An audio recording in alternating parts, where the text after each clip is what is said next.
Yeah. Redeem yourself. It's crazy, yo. We've been using that beat for like the last year and a half. Yeah, it's been a little bit. And that joint is still fun. Hey, what's going on? This is Jarrod. Salute to you. Yeah. And this is the Redeem Yourself podcast. Yeah, with scratch.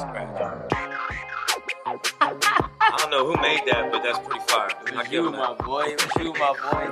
Take the crown, man. Take the crown. You did that. Can't wait to hear this update. Everything brand new this year. Alright. Alright, we're gonna a little bit. Let's get this thing going. My dog. Yes, sir. Man, welcome to Redeem Yourself podcast. Once again, I'm your host, Jarrod. Tonight gonna be a little different of a podcast. I got my man Aaron, who generally holds down, as you see him, the equipment. Yeah. We were talking, and he was like, "Yo, why don't I interview you?" I was like, "All right, bet. Like, why not, man? It's been a while since I came on here and told my story. I ask everybody else a lot of intrusive stuff. Yeah. Maybe it's my turn. Yeah. You know what I'm saying? It's time for your turn, bro. Yeah, a lot has happened in my life, yo. So before you dive into my world, man, I gotta do like I do every other time. How are you?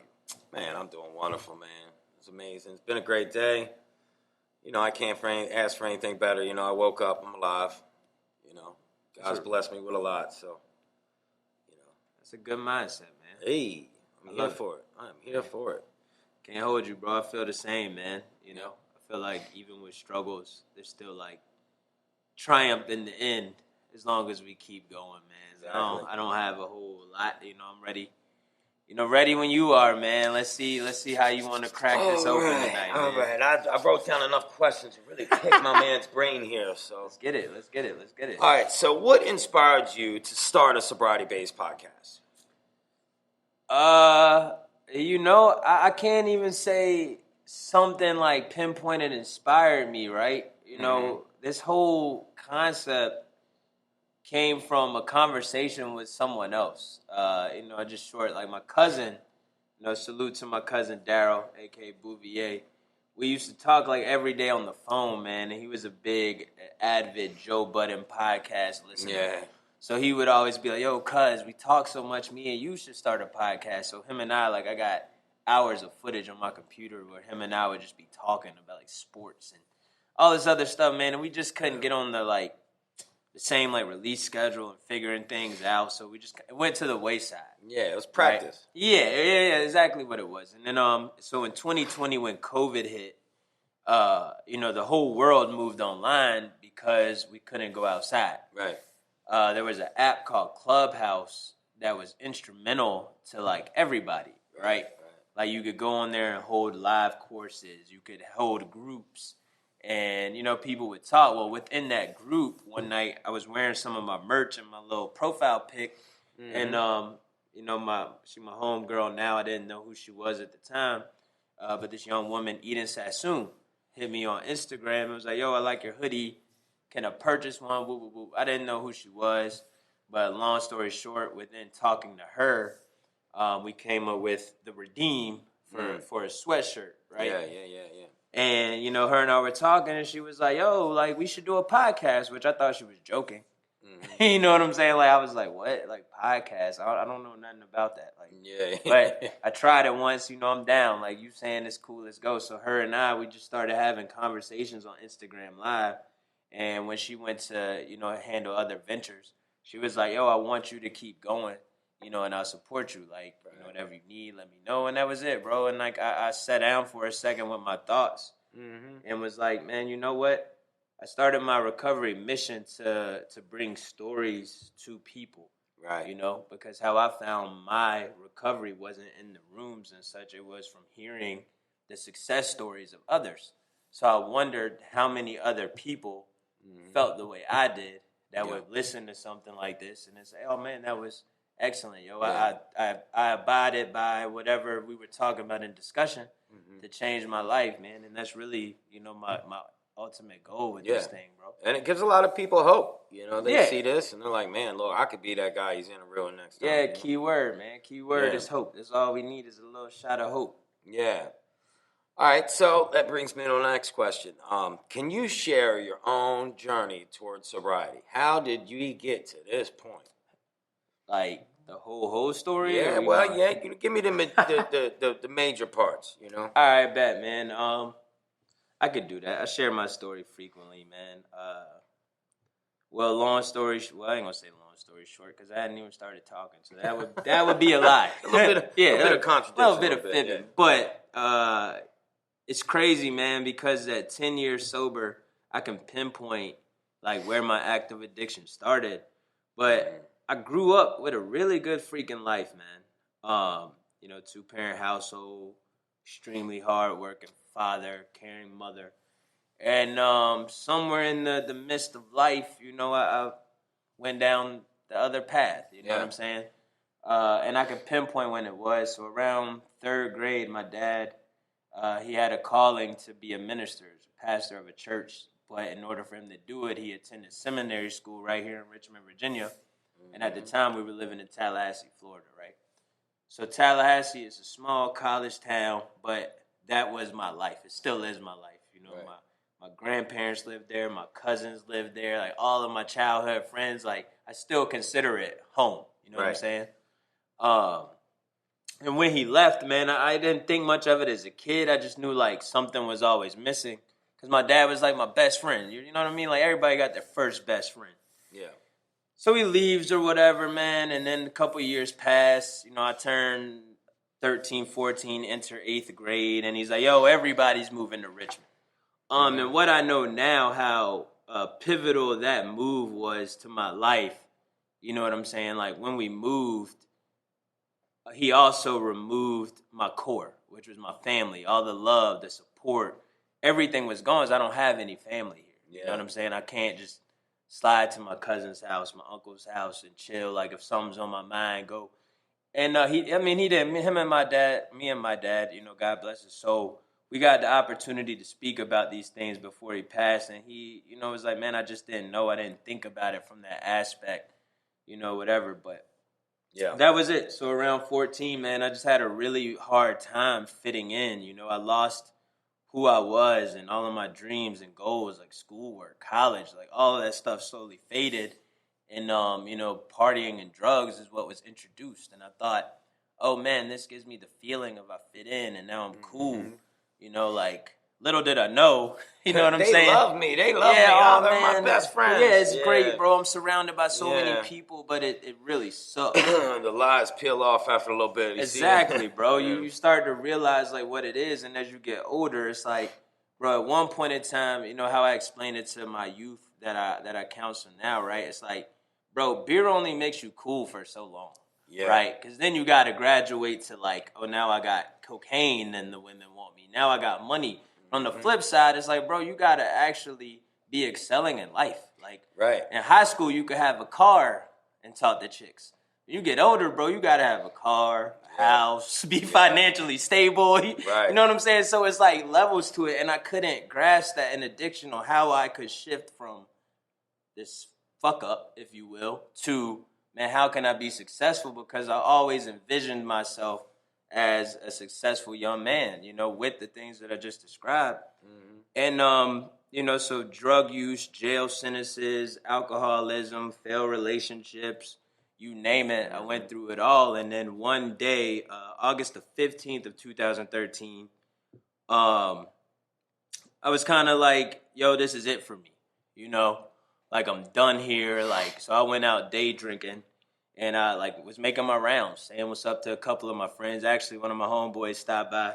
Shout out to Southern VA Plumbing, by the way. He came by, had a little problem at the house. He pulled up, fixed it, and we were laughing about it because I went to his shop and got absolutely tanked. And then just, bro, I mean day drinking, done.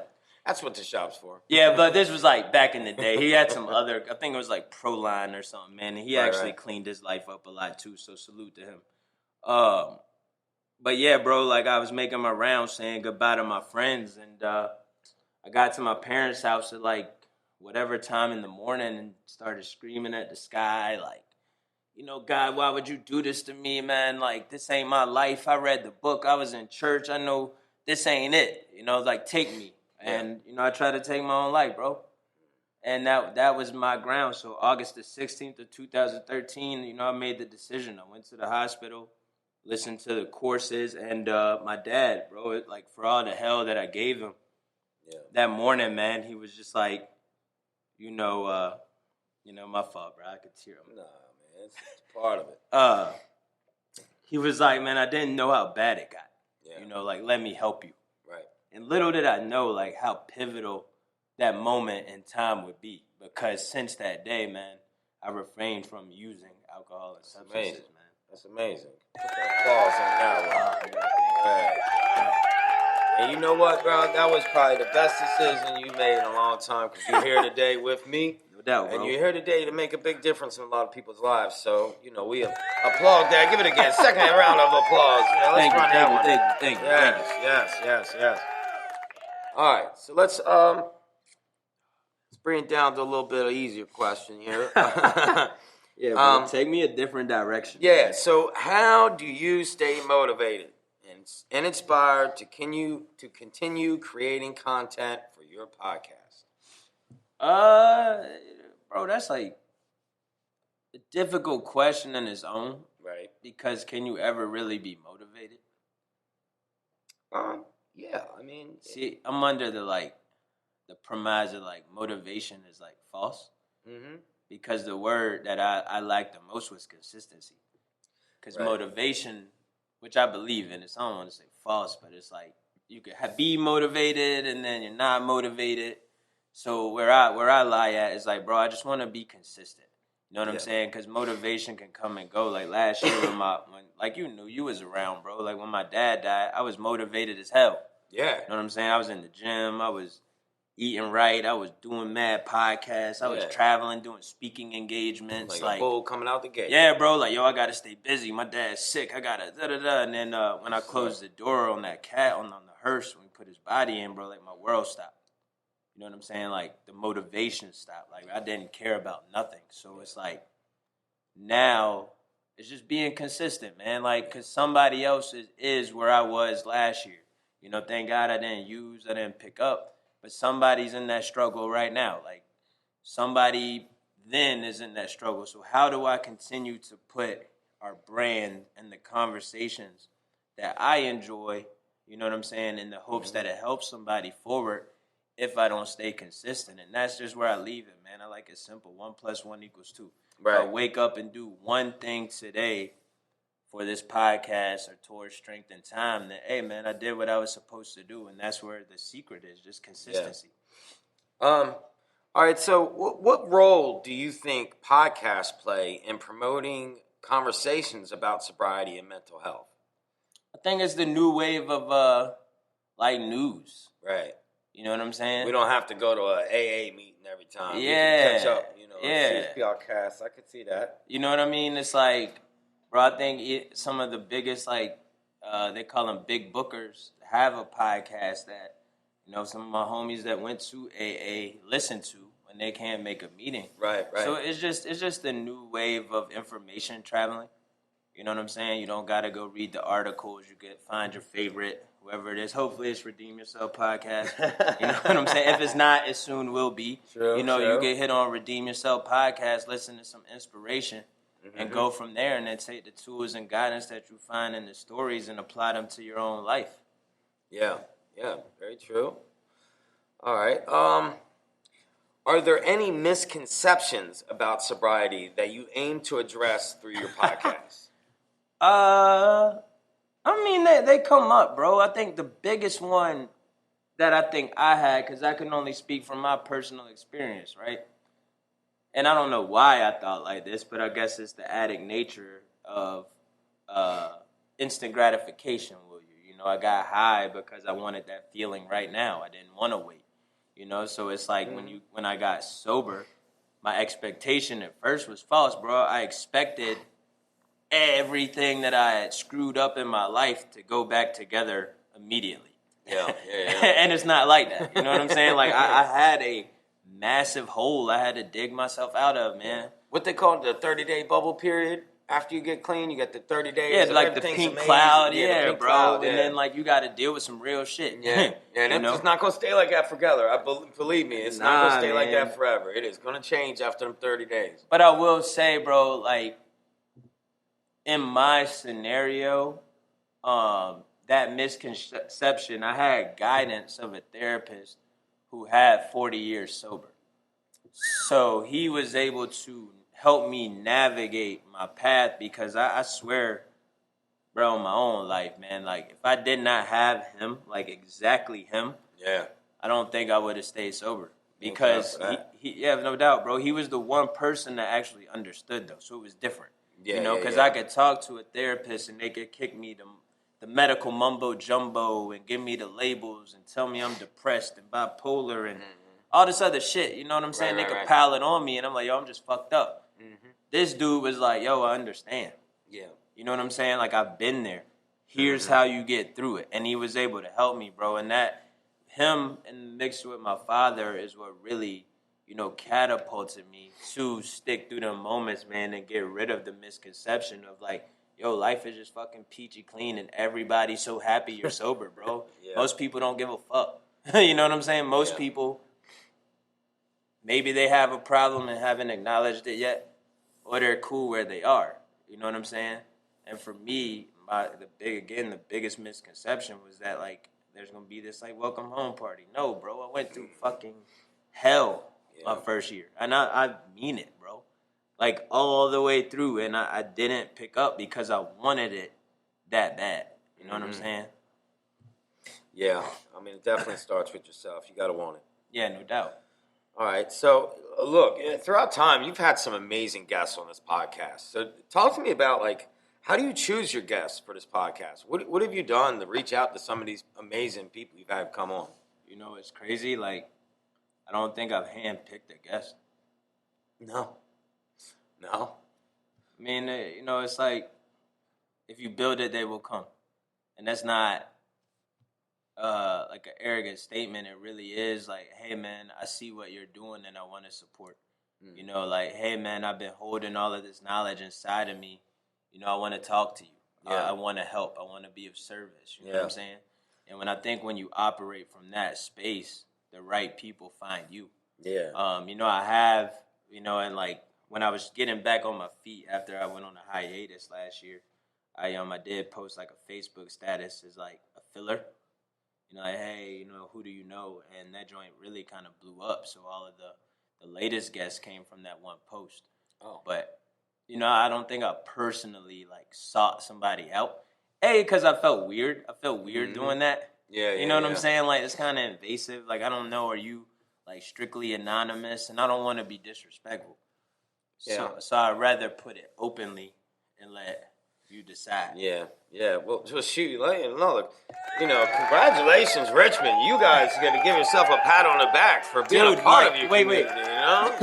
Do we get a pat on the back, or are we like, yo, what's up with this black hole in Richmond, and why are all of us now finding sobriety? But then again, right? Perspective. You come from New Orleans. I sure did. So for here, it's like, y'all ain't doing nothing. You know what I'm saying? I mean, there's levels to this shit. Okay. Yeah, I mean, luckily, sometimes people make it out of alive in New Orleans. You know what's crazy is New Orleans is what made me sober, bro. I literally came back home from hanging out with you and was sober 2 weeks later. Oh, no.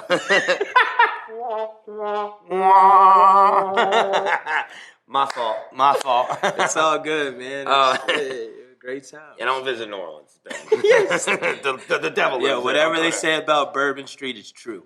Right? Yeah, and them strip clubs is not free entry. They're going to make you pay for 2 beers when you get in there. That's not free entry. Don't walk with one home and ask her for a ride. It's advice. Check that out. All right. So where was I? So what do you hope your listeners take away from your podcast? Man, you said it best earlier, bro. Hope. Okay. That's the biggest gift that I could give is hope. That if you make a decision to change, that you hope life will get better. You know, hanging on to hope has saved many of people's lives. Like, you know, the guest that I just had, I think his episode should come out soon, man. It's Kenny Harlow, bro, and he spoke about holding out hope. He was at his lowest, downtown Richmond, you know, high, drunk, and was ready to end it all, sitting on a stoop in the rain. And in the moment, he said he was kind of praying to God, like, I can't sleep outside another night. Like, I'm done with this life. If I got to sleep outside tonight, like, I'm jumping off the bridge. And he said, lo and behold, this college student came walking by that he had crossed paths with earlier in the night, like watched him drunk fall and just didn't help him, you know what I'm saying? And that, the same kid came walking back by and he saw him and stopped. And the guy was like, hey, man, my roommates are out of town. You know, you could stay at my house. I know you don't want to sleep outside. Yeah. And he said he was, like, looking up at the sky like, yo, like, what just happened? Yeah, if you've been sleeping outside for a little bit. You feel me? So it's like, you know, just holding out hope, man. That's the biggest thing. Like, you know, the world can drive you to really dark spaces, bro. So I hope that you find hope in some of these messages. A couple laughs when we shooting the shit. Yeah. And some knowledge, bro. Some knowledge to change your own life. And if not, maybe you could impact somebody else. Yeah. You know what I'm saying? Like, if you don't have an issue yourself, you surely know somebody who does. Somebody. We all do. There's somebody in each family that's affected by this addiction. There's, you know, somebody that you know in life is affected by this addiction. Whether they talking to you about it or not, they there. And no doubt, bro. They there. So I guess that question was to lead up to this question. Okay? What you got, bro? So what advice would you give someone who is considering starting their own sobriety journey? Oh, take it like one day. We still using, and I need to find that inner motivation. I need to figure out, you know, what is my purpose of doing this? You know, what would you talk to them about? See, that's the crazy thing, bro. Like, I don't think it's anything I could say. You dig? Like, you could tell me it's $1 million at the end of that table if I could stay sober for a week. Yeah. Right? But if I'm hooked, it's not going to matter because... Right. So how do they start off, though? Do you recommend any places to go or tough it out at the house, cold turkey, sweat it out, go seek help, detox facilities? I mean, what do you recommend? Always seek help. Always go seek. If you hard off, go get medical attention. You know what I'm saying? Do that the right way because, you know what I mean? These are just my thoughts. These are my opinions. Like, don't follow this. But if I was in that position, you know, like I didn't have to detox, but I was suicidal. I had suicidal ideation or whatever the fuck they say. So I had to go medically and take care of myself, bro, because if not, I know I would have just went back out that same night and be like, yo, fuck it, I didn't finish the job, man. So always seek medical attention. And if it's crossing your mind and you're sober curious and you think you may change, try it. But when you try it, make sure you have fun with it, Like, get yourself around some people that's sober and done it so you're not just sitting there like, this is boring as fuck. Like, what do I do now? And the only reason I'm saying that is because that's what I did. So I had to fill my time with other shit. And my situation was unique because I had 2 kids. So, like, I was literally working, taking care of my kids. Yeah. Go to the gym, work, take care of my kids. And that was my life, bro. It was a cycle. You feel me? Until, and that was it. Yeah. Sounds like you might have to cut off a couple friends, too, People, places, things, man. I got a youngin' right now I'm trying to talk to, bro. Like, he's stuck in the ruckus of life. And he's got these labels on himself. And it's like, my boy, like, you don't have to live that way, man. No. Nobody told you had to do it this way. No, not at all. So, like, everything can be changed, but take it one day at a time. Yeah. So speaking of that, how do you handle criticism, negative feedback about your podcast? I mean, bro, that's pretty funny. Yeah. Because I literally just recorded a video. Did you? Yeah. And I didn't know that was one of the questions. Oh, yeah. So, like, all right, so let's break it down, right? In active addiction, I used to, like, really, really listen to negativity. Partially because I felt so bad about myself. So music, I knew I was pretty good at music. I knew I had an opportunity. Was it going to be hard as fuck? Yes. Yeah. Right? But I knew I had a gift. I had the talent. I had the stage presence. I could write. I could record. I had the voice. I had it. Right. But I listened to what everybody, you need a real job. You're never going to make it. You won't amount to shit. You know what I'm saying? And if you're telling me this and I already feel like, hey, I'm not shit. Hey, I'm a troublemaker. Hey, I'm a fuck up. Hey, I'm not going to amount to anything. I'm going to, you know what I'm saying? I folded, right? Mm-hmm. So now in recovery, bro, my mindset is so strong, I do not care. Yeah. I don't think my goal is to be the most liked person. I stopped living for likes like a long time ago. You know what I mean? So it's like whether you like it or don't, thank you for the listen. Yeah. You know what I'm saying? Right. And to be honest, I haven't really heard much negative feedback yet. I had one person tell me, but they hate me. So it's expected. You know what I'm saying? Like, we hate, what they said was, everybody says your podcast is crap and it's full of lies. So I sat down and thought about it. At first, you go through the reaction. Like, you get pissed off. You're like, everybody. And you're like, wait a minute. Mm-hmm. Who is everybody? Right. Then you start going like, you only talk to 2 people. Yeah, everybody to you ain't wrong. Yeah. So, man, it's going to happen. Like, you take these risks when you step out of the box, bro, and you just got to take whatever come with it, man. Yeah. So don't leave them nasty messages. Yeah, leave us some pop. We were trying to create, like, positivity. Yeah. So your mama and your pops or your guardian told you, if you have nothing nice to say, just don't say nothing. Yeah, leave something I'm going to laugh about. Yeah. You know what I mean? At least make it funny if you go bash me. You know what I mean? Be good at it at least, Yeah, give me something I could crack jokes about. Yeah, don't be crappy about it. All right, so on this podcast, how do you navigate discussions about relapse and setbacks in their recovery? I think everybody's story is unique, Knock on wood, relapse has not been a part of my story, but that doesn't mean it's not a part of theirs. Yeah. And I realize now that, my belief in relapse is different than others. Like, I think originally the old timers, like, if you go out, like, you lose your 7 years of sobriety and you got to start back from day one. But my belief is like, it's impossible for you to lose 7 years. Right. Like, you just got a gap and you got to start back over. So it's 7 years with a gap and now I'm back here, right? Yeah. So when I listen to people talk about how their story goes, man, like, it's still hope there. Mm-hmm. Whatever that moment was that happened, bro, that's what they felt best to handle it in that moment. And I can't judge. Like, I don't know. I just listen. You know what I'm saying? Like, everybody's story is different. And if relapse is a part of your story, get back to what works in your recovery and get to it. Yeah, don't let it consume you, Yeah, don't sit. We call that sitting in the shit. You know what I'm saying? When you take a shit, you don't sit in there and inhale the fumes, bro. You wipe and flush. Unless you're nasty. Like, somebody might, Let me... To the nasty ones. Yeah, I love you. Nasty. You nasty, man. Oh, man. All right. So what role does community support play in maintaining sobriety, and how does your podcast contribute to building community? Read that again? What role does community support play in maintaining sobriety, and how does your podcast contribute to building community? Well, I'm glad you asked that question, Aaron. I mean, we had the Rams on last week, so, I mean, we had them on.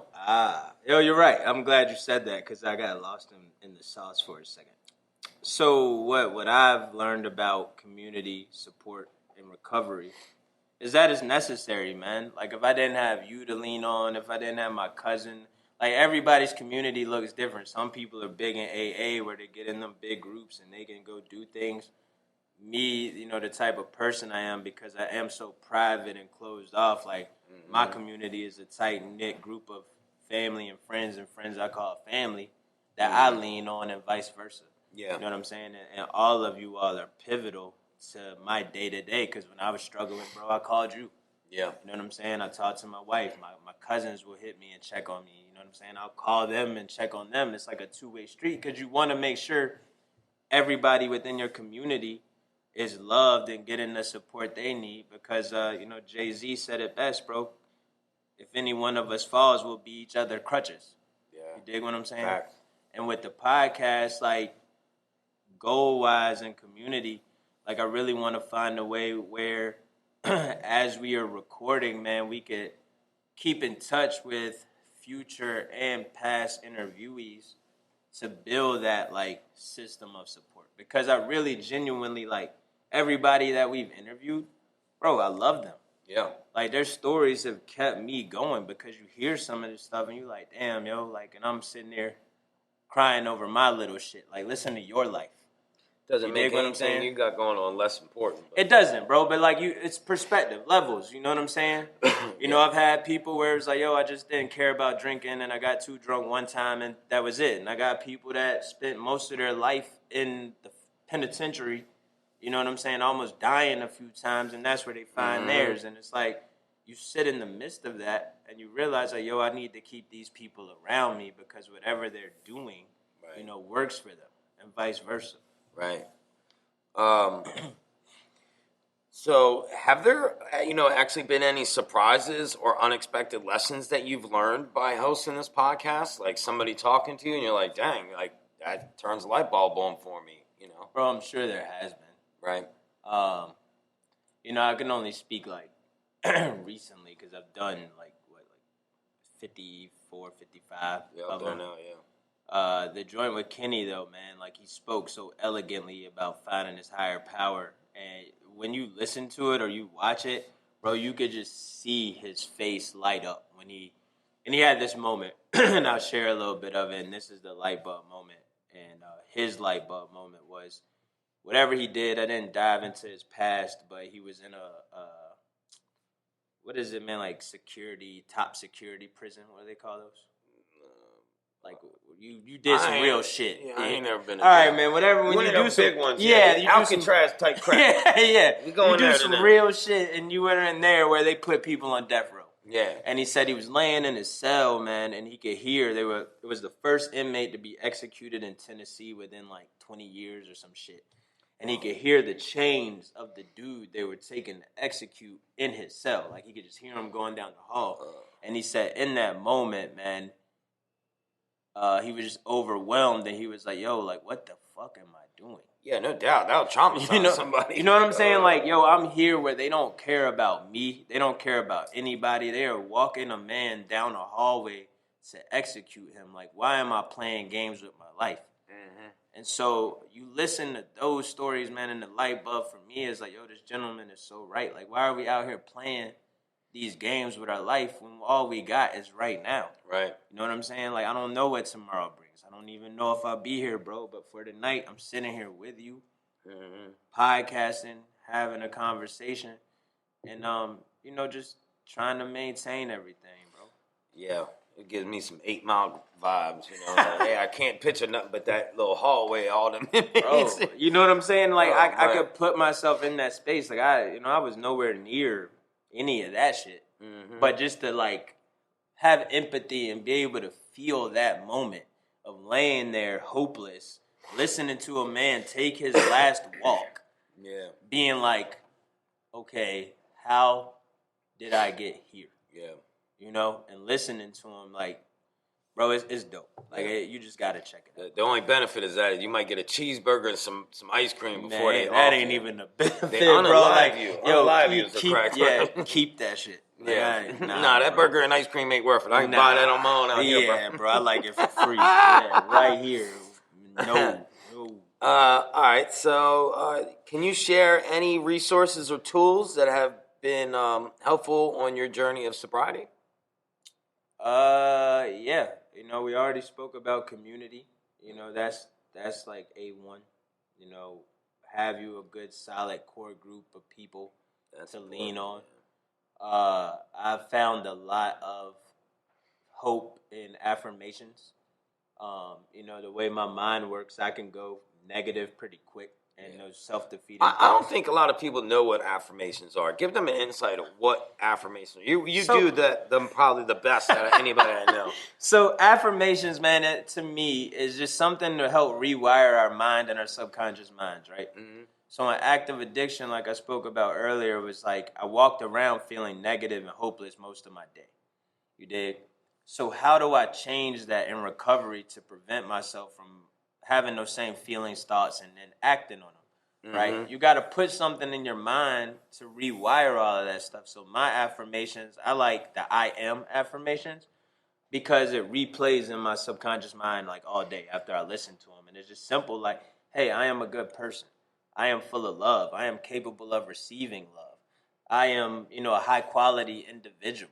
I am hardworking. I am motivated. I am faithful. I am honest. You know what I'm saying? Like, I'm a good father, bro. It's like I'm a good husband. Like I'm successful, right? Like you want to train yourself, bro, to like believe that so much so that throughout our day, bro, that's literally all I can think about.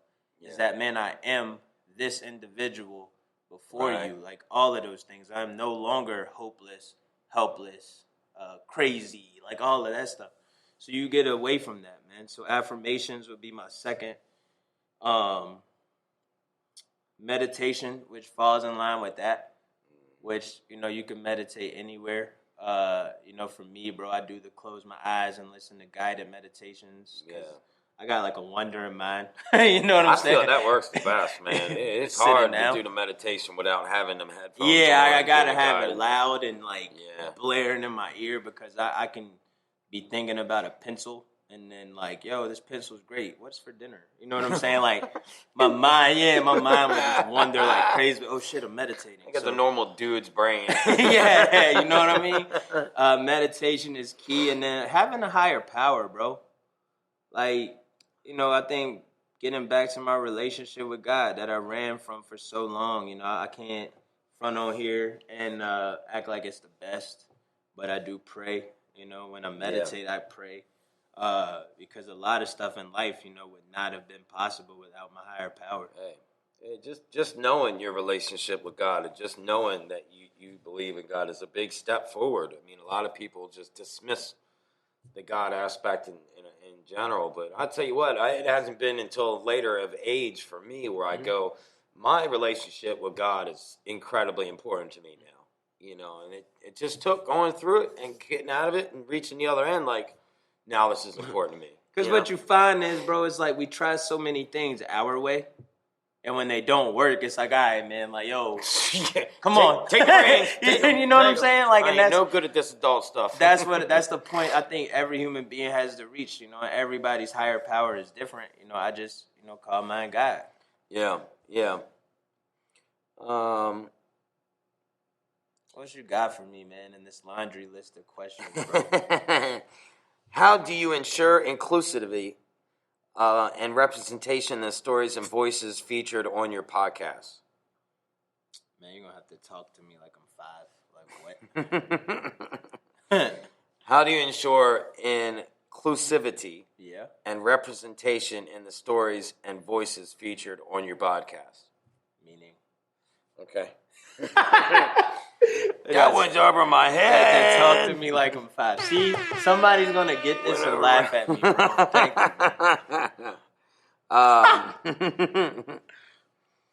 you.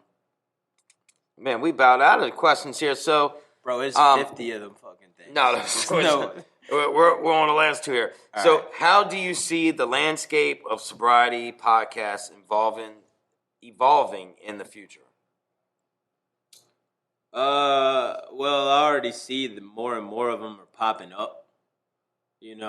I think podcasts in general are like, again, the new wave of information.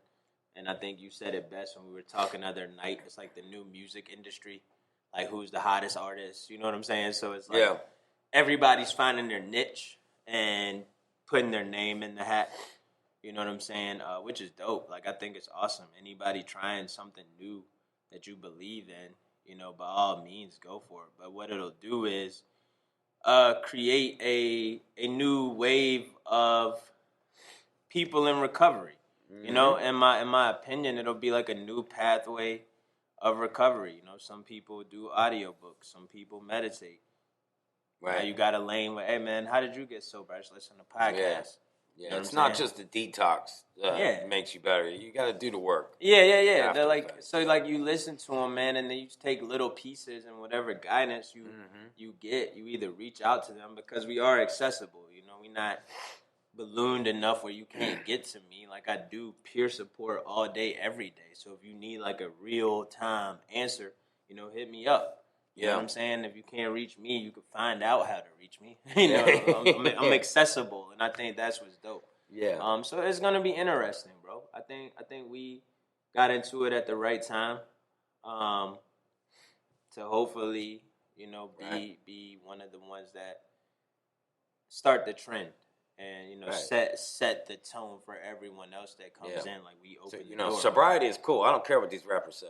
Yeah, pretty much, cool. Man. And it's fucked up because most of the rappers don't even do half the shit they rap about. Not even a little bit. You know what I mean? Pull that card every day and tomorrow. You know? Like, yo, I got fucked up last night. Yo, you don't even drink. I know, bro. You wasn't there, That's bro. what they want to hear. Quit lying to me, dude. You know, man. So it's a new way. We could be honest. Yeah. You know what I'm saying? So, about before we wrap it up here, so lastly, what message would you like to leave with your listeners? Okay. Man.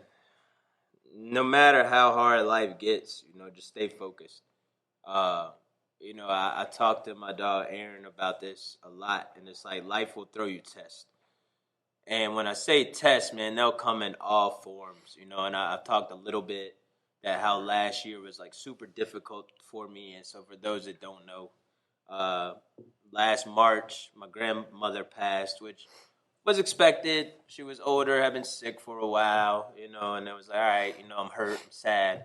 Mm-hmm. And then literally 2 months later, my father unexpectedly passed. Yeah. And 4 months later, my grandfather passed while I'm still trying to grieve my dad. So it was a lot going on, man. And in those moments, right,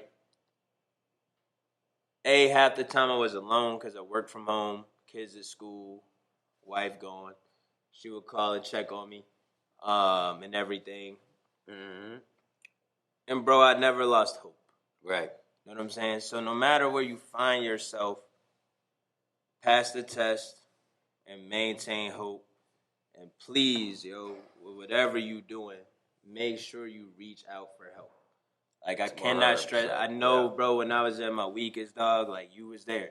Like, I talked to you. I cried on the phone with you. Yeah. You know what I'm saying? Like, because it's hard, man. I wish I had a magic phrase or something to say. Like, this shit is just so easy, bro. It's not. Yeah. But it's worth it. Yeah, if you can't call your homeboy to talk about stuff, he's not your homeboy. Yeah, he's not your homeboy. Period. He's not. And then my homeboy's not going to pull up on me to say, I don't agree with you. Mm-hmm. Like, that's stupid. Yeah. You're not my homeboy. Not at all. Be real with me. You know what I'm saying? So, that's... Just don't lose hope and pass the test, That's like, my go-to. It's always a test, man. And whatever's on the other side of that test is always a blessing. Yeah. But pass the test. Pass it. Well, that is it for us tonight. I'm going to leave you with a little... Are we done? Jazzy blend here. Yeah, I mean, got it in the bag, my man. What time are we at? 45. 45? All right, 45 minutes. This is different. How did you feel the interview? I mean, I felt good about the interviewing process. I didn't mind it at all. It's kind of cool. Kind of cool to interview you for once in a change. You always interview everybody else. No, it was different to be on this side of it, and but I was happy to share this space, and I'm glad that we got technological stuff working so we can knock it out, man. But let me say, first and foremost, Aaron, I appreciate you, everything you do, bro. No problem, bro. And, if anything I could ever do for you, family, the vibes. Anybody else out there that may listen to this, first, please like, subscribe, share. Definitely. Also, reach out for help. You know what I'm saying? I'm accessible. Act Strength in Time. I don't know your IG offhand, but it's like Ginger something. Ginger Ninja. There you go. 504. Ginger _ Ninja. That's Ginger with a J. Ninja with a J. I don't know why people can't understand that. J went with the second J. It's supposed to look cool. You say Ginger with a J and the people don't understand it. But it's Ginger Ninja 504 at Instagram. And we out, man. This was good. I appreciate you, bro. Salud.